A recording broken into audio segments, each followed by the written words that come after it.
We're rolling! Hello! This is a favorite of mine. It's just a standard hobby servo. If I want this placed somewhere, what I'm used to be doing is I take another favorite, the hot glue gun, and I just go and wonka.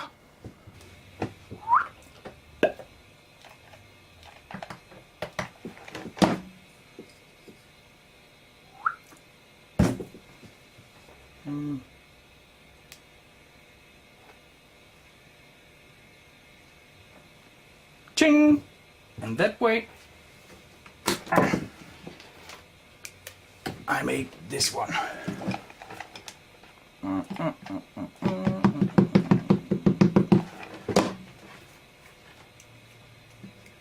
Ching!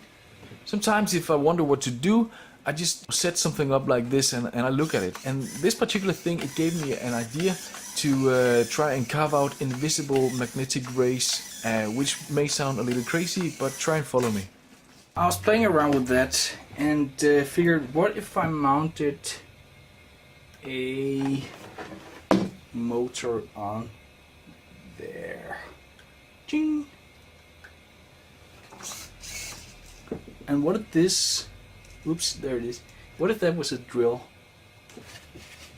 And then I found this material. It's kind of soft. It's people use it to put flowers in. It's easy to to cut and poke and drill, and you can like cut it just like that. But still, it's hard enough to keep it shape. This is a very strong little magnet, rare earth something. And if you have two of those and you put them pole to pole, you can feel this strange, I call it a force field. I don't know what the word is, but like there's something there that you can't see. There's some weird soft cushion of force. I don't know. And I would like to, try to make a machine that would cut that force field out in this material. That was the idea. Out goes glue, out goes wood, enter mega beams. Do you know these? You can buy them from megabeam.eu. And they are also supplying accessories like ball bearings and stuff. The first thing I made was, of course, something like this. I always needed a thing like that. And then I made this machine. Over here is an analog magnetic sensor, and I placed a magnet on a stick here. There's a spinning core, and as you can see, the sensor and the drill always have the same distance to that core. There's a microcontroller running a simple program that slowly moves the platform towards the drill and sensor. If there's no magnetism detected by the sensor, it moves on, but if there is, the drill and sensor are pulled back. And that way I'm carving out a 3D representation of the field detected by the sensor. The rest of the machine may look complex, but it's just two frames on top of each other resting on ball bearings, so they can move in like 2D. To keep things simple, I only made the servos pull the frame, and then I hooked up some rubber bands to pull them back. It's not pretty, but it works. I'm not sure how good video this is, but I can watch this machine for hours. There's just something amazing about seeing it carve out the unknown from within the block.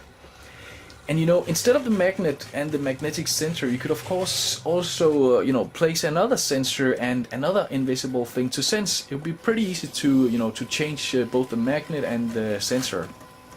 One idea could be like perhaps instead of the magnet, if you were placing like a speaker that would make beeping sounds, and then instead of the sensor, the magnetic sensor, have a microphone to sense the volume from the speaker, and that way you could like carve out in 3D a shape of how the volume from the speaker was like moving out. That would be pretty strange and cool. Anyway, at this setup, I just wanted to see how this sensor in that position would register the magnetic flux around this magnet while placed in that position towards, the whole setup. And this is what came out of it.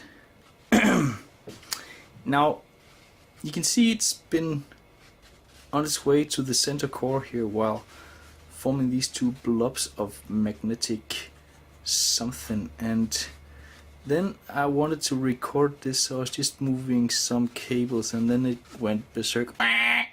So I took it off before it got finished. But hey, it's pretty cool. I'm pretty sure some of you out there knows better materials to carve in and you know, could come up with ideas to improve this machine. I'm very interested. Please let me know about it in the comments. Thank you very much.